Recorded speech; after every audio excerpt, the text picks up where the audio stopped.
Appendix 1, More about Shirdi Diary of Dada Saheb Khapharde by V.B. Kher. Since August 1985, the Shirdi Diary of the Honorable Mr. G. S. Khapharde, Ganesha Sri Krishna Khapharde, is being featured in the issues of Sri Sai Leela month after month. The extracts of Shirdi Diary reproduced therein first appeared in Sri Sai Leela in 1924 to 25. I deliberately refer to what was published as extracts, for I am not sure that the whole of Shirdi Diary has yet seen the light of the day. When the Shirdi Diary was first serialized in Sri Sai Leela, G.S. Kapadi, the right-hand man of the late Lokamanya Tilak, had retired from the center of political activity to its periphery with the rise on the political firmament of Mahatma Gandhi, who had cast a spell on the Indian National Congress and the masses. Sai Baba, the Sadguru, the spiritual mentor of Kapadi, had also passed away, and Kapadi was in semi-retirement. He had ample time to look back on his life and think of his interest, which he could not pursue in the midst of his hectic political life as an activist and a leader. So, it was with his permission and knowledge that the Shirdi Diary made its appearance in the issues of earlier years of Sri Sai Leela, that is 1924 to 25. The reader may rightly raise the question on what basis I make this assertion, and he would be justified in doing so. I have to answer this query and place material available at my disposal before the reader. Fortunately for all of us, Balakrishna alias Baba Saheb Kapadi, the eldest son of G.S. Kapadi, authored biography of his father. The biography is written in Marathi and was first published in 1962. In the preface, the author has stated candidly at the outset that the book is not a biography but edited material gathered from Dada Saheb Kapade's diaries for the purpose of the biography. The hero of the biography was born on 27 August 1854 on the day of Ganesh Chaturthi and was therefore named after the Lord of the Ganas. We shall now touch upon the early life of Ganesh only in passing. His father, Sri Krishna Narhar alias Babu Saheb, who has experienced poverty in his childhood, had by his enterprise and dint of hard work risen to the position of a Tashildar Mamlatdar in the British Raj in the province of CP and Berar. Ganesh has his primary and secondary education in Nagpur and Amravati. He failed twice in matriculation because he was more interested in study of subject and books other than those prescribed in the curriculum. Besides, he was weak in mathematics. After matriculation in 1872, he joined the Helpstone College in Bombay. He was a favorite student of Dr. Ramakrishna Bandarkar, who was the professor of Sanskrit. Ganesh had studied Sanskrit extensively in a traditional manner under a Shastri during his childhood at Akola and had, therefore, an excellent grounding in the subject. Moreover, he was a voracious reader of the Sanskrit literature, and before joining the Helpstone College, had already pored over Bana's Kadambari and Bhavabhuti's Uttara Ramacharita, so he found the Sanskrit taught in college a child's play. He also enjoyed reading English literature. Professor Wordsworth, who taught him English, was the grandson of William Wordsworth, the famous nature poet of the English literature. Under these two professors, he acquired a sound knowledge of these two languages. In fact, his knowledge of Sanskrit was so good that he was selected anonymously to debate in Sanskrit with Swami Dayananda Saraswati, the founder of Arya Samaj, when the latter visited the Helpstone College. No wonder that Ganesh was complimented by the Swami himself on his high standard of performance. Dada Saheb, as Ganesh came to be known as his later life, became first a junior fellow and then a senior fellow in the Helpstone College, and in these capacities assisted in teaching Sanskrit and English. It may be stated here that Dada Saheb was born linguist, for he was at home in other languages like Gujarati and was a orator of no mean order in all these languages. Following graduation, Dada Saheb majored in law in 1884 and soon commenced his legal practice. After an early stint of service as a Munsif between 1885 to 1889, he returned to the bar and soon established a name as a leading lawyer. From 1890, he started practicing in public life and became the president of the district council in 1890. By 1897, when the annual session of the Indian National Congress was held in Amravati, he had become a prominent figure in the national life and was elected as chairman of the reception committee. We will now go back a little in time and see how and when Dada Sahib started maintaining his diary for daily events and how many such diaries of his are available. A pocket diary of 1879 of Dada Sahib has been found, though there are some important entries in it. Many of its pages are blank and there are only stray sentences of some pages. However, from the year 1894 up to 1938, 45 diaries maintained by Dada Sahib Khapharde in his own hand are available. Thus, in all, 46 diaries are extant which are lodged in national archives. It appears that no diary prior to 1879 or between 1880 to 1893 was kept by him. Of the diaries of 1894 to 1938, excepting the one of 1938, which is a national diary of Indian make, 4 are Collins diaries, are the remaining Late's diary made abroad during the First World War. Late's diary were not to be had, and so those of another make were pressed into service. Each diary in 12.5 inches long and 8 inches broad, with one page for each day. Dada Sahib carried his diary with him in travel. It was his regular habit to record entries pertaining to the day in the diary before retiring to sleep at night, and he observed this rule meticulously. There are many entries which show that he wrote the record of the day at midnight, or even after midnight at 1 a.m. or 2 a.m. in the waiting room of railway station before going to bed. As he found it inconvenient in later years to record the day's events before lying down to rest at night, he began to record the previous day's event in the next day morning. So, reference to his dreams, visions, and sound sleep are found in these diaries, whether the event was trivial or important. An entry about it is to be found in his daily record. The names of his visitors, their conversation and dialogues, which with important entries in question and answer form in detail are faithfully entered in bold, neat and legible handwriting without any erasing or overwriting page after page. Even when he was indisposed, he did not fail to write his diary. Only on the day of his demise, that is 1st July 1938, and the day before, he did not make any entries, the last entry being of 29th June 1938. Dada Sahib Khapharde visited Shirdi in all 5 times during Sai Baba's lifetime. The chronological dates of his visit to Shirdi and the period of his stay there are as given below. First visit from 5th December 1910 to 12th December 1910. Second visit from 6th December 1911 to 15th March 1912. Third visit from 29th December 1915 to 31st December 1915. Fourth visit on 19th May 1917 in the company of Lokmanya Tilak. Fifth visit, a short visit of unspecified number of days in March 1918.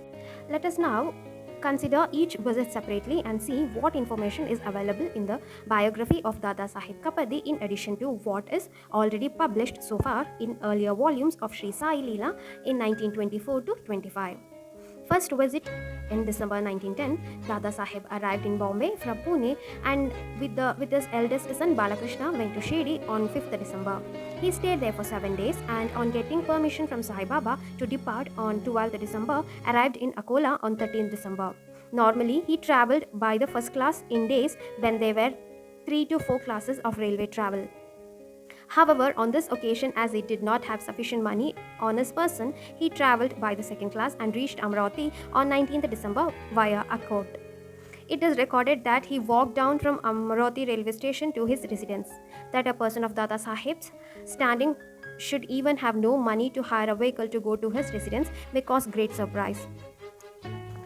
Dada Sahib's annual income by way of legal practice at one time of the order of rupees 90,000 to 95,000 when there was no income tax legislation and living was cheap. Yet the state of affairs described above was inevitable in the circumstances, as Dada Saheb lived beyond his means. At one time, he had 7 horses, including 2 Australian breed, 2 carriages, 1 state, and the other ordinary. With staff to look after them, he was generous to a fault and gave shelter to a number of families. He kept an open house, and his house was always full of guests on whom he spent lavishly for their comfort and entertainment, including Notch parties. Now the reader can appreciate why he had to foot the distance from the railway station to his residence. The account of this visit, as reported in Sri Sai Leela, appears to be complete on comparison with the narration in the biography. Second visit in December 1911. The second visit of Dada Saheb Khapharde to Shirdi was the longest, his stay extending to 100 days. This is significant and needs examination in some detail, for in spite of the desire of Dada Saheb and his wife to return to Amravati time and again, Sai Baba detained them in Shirdi and would not let them go. And since Dada Saheb had implicit faith in Sadguru, Dada Saheb dutifully obeyed the orders of Sai Baba, believing and knowing full well that Baba's decision was in his interest. Now, what could be the reason for Sai Baba keeping Dada Saheb for such a long time in Shirdi? The readers are aware that Dada Saheb Khapharde was a prominent aide and supporter of Lokmanya Tilak. Tilak had been arrested on 24 June 1908 and tried on the charge of sedition. His trial began on 13 July 1908 and he was convicted and sentenced to 6 years imprisonment on 22 July 1908. Within a few days thereafter, on 15 August 1908, Dada Saheb sailed for England to prefer an appeal to the Privy Council against the judgment of the Bombay High Court convicting Lokmanya. He reached Dover on 31st August 1908 and immediately proceeded to London. As planned, he filed a petition in the council, but the council refused leave to appeal against the Bombay High Court's judgment. The next move of Khapharde to appeal to the House of Lords failed for lack of support. A memorial sent to Lord Morley, the Secretary of State of India, also proved to be of no avail. All attempts having proved futile, Khapharde sailed for India via Rangoon on 15 September 1910 after a stay of over 2 years in England. He had left no stone unturned to get the judgment against Tilak reversed. He had gone at his own expense to England to campaign for his leader's release. His Herculean labor in England brings out not only his qualities of loyalty and devotion to his leader, but also selflessness and the price he was prepared to pay in terms of energy, time, and expense for a cause he believed to be just. Dada Saheb's mother passed away on 27 September 1910 while he was on the high seas. Khapharde reached Rangoon on 16/10/1910 and met Tilak in Mandalay jail on 22/10/1910. Having reached Calcutta on 27/10/1910, he returned home on 5/11/1910 after an absence of 2 years, 2 months, and 22 days. We have already seen that Dada Saheb paid his first visit to Shirdi within a month of his return from England. That visit lasted only for a week. However, the political situation had deteriorated within months thereof, and the government was accelerating its policy of repression to suppress the national movement. An indication of this was the arrest on 7th October 1911 of Bipin Chandra Pal as soon as the steamer by which he was travelling from England to Bombay touched Bombay, and his prosecution for sedition. Since Khapharde had been agitating for the release of Lokmanya, he was on a blacklist of the government and his arrest was imminent. In fact, Khapharde's eldest son had been to Shimla at this time to gather, if possible, first-hand information about the government's intention. All this must have been seen by Sai Baba with his vision, for nothing in this world was either unknown to him or escaped his attention. That, in fact, Sai Baba hinted in his symbolical language about this is clear from the following excerpt dated 29 December 1911 from the Shirdi diary. He, Sai Baba, sent me a word this afternoon that I have to stay another 2 months. He confirmed this message in the afternoon and said that his Udi had great spiritual properties. He told my wife that governor came with a lance, that Sai Baba had a trishul with him and drove him out, and that he finally conciliated the governor. The language is highly figurative and therefore difficult to interpret.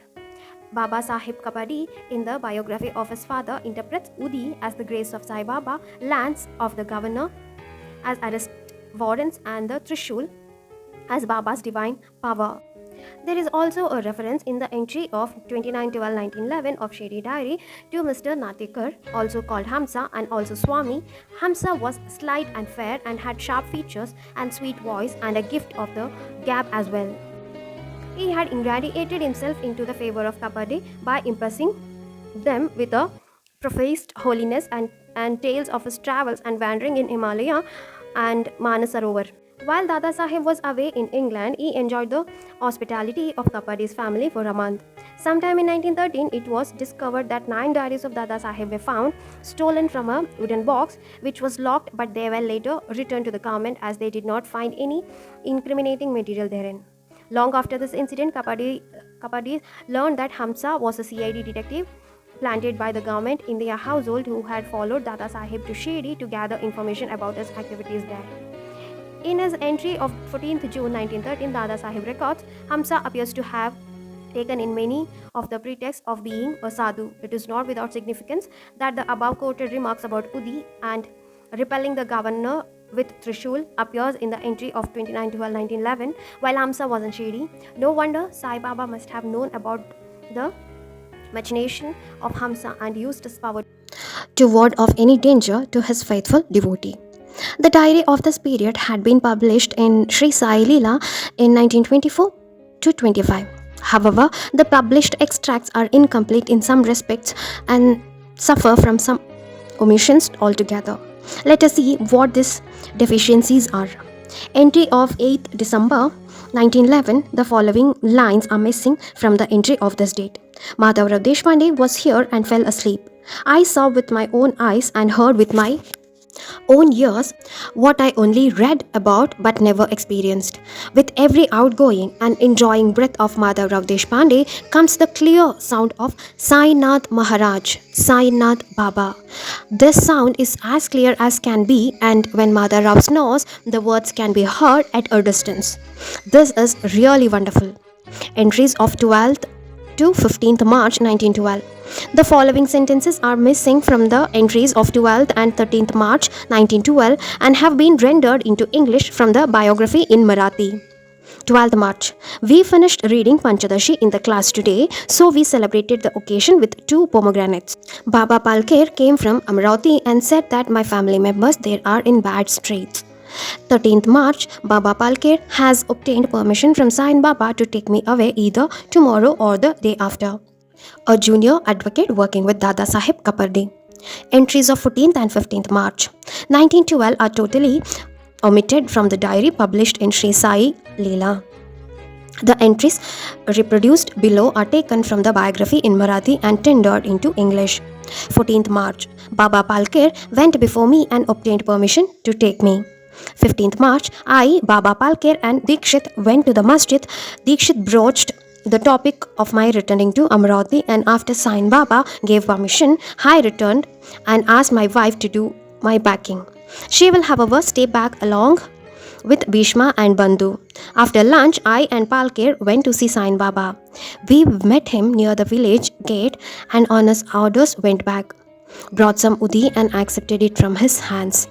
He asked us to leave immediately and blessed us with the words, God will bless you. Allah Bala Karega.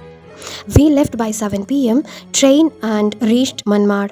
The passengers were standing on the adjoining platform. We got into it. I sent Palke for buying our tickets. In the meantime, the train started and Palke missed the train. The traffic inspector was in my compartment. I explained to him the whole situation. He suggested that I should go up to Bhusawal and wait for Palker there. I did accordingly. Now I am here on Bhusawal station waiting for Palker. I have neither a ticket nor any money. Palker joined Khapharde at Bhusawal and both travelled by the train bound for Nagpur. Khapharde reached Amravati on 16th March. He had left his heart behind in Shirdi, as can be seen in his entry of 18th March 1912, taken from the biography in Marathi and rendered into English. The spiritual atmosphere of Shirdi is lacking here, and I feel the loss greatly. I desired to rise early as I used to do in Shirdi but could not do so, and I had to strain myself for reciting the morning stotras. Third visit in December 1915. Dada Sahib Khapharde went to Thane to meet his friend Baba Gupte and from there reached Shirdi via Manmad on 29th December. Mrs. Khapharde and other members of his family had also arrived directly in Shirdi. Dada Sahib obtained permission on 31st 12 1915 to return to Amravati. So he left, but Mrs. Khapharde and others remained behind. Khapharde was very happy to have visited Shirdi, as will be seen from some excerpts reproduced in the biography in Marathi, which has rendered into English. Entry of 29 December. I went to Shirdi from Kopagaon by Tonga and reached there at 9 am. There were many dangers on the way. My wife and the children were already in Shirdi. I went to the masjid and saluted Sain Baba. His health has greatly deteriorated. I held the mortal during the puja. The day passes off here easily. Gopal Rao alias Bapu Sahib Bhuti is here. Kaka Sahib Dikshit, Bala Sahib Bate and all other old friends too are here. I am extremely happy. Entry of 30th December. Today I performed puja and offered nivedya. About 100 persons were present for the prasad. The meal was excellent and was over somewhat late, around 4 pm. The construction work of Bhute's Vada is progressing well. There was Chavdi procession today and I stood with the mortal in my hand. Entry of 31st December. After meals, I went with Madhavrao Deshpande and obtained permission to depart without any difficulty. My wife Manutai, Uma and the children will be staying back.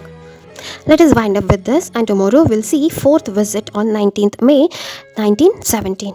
Om Shri Sainathaya Namaha.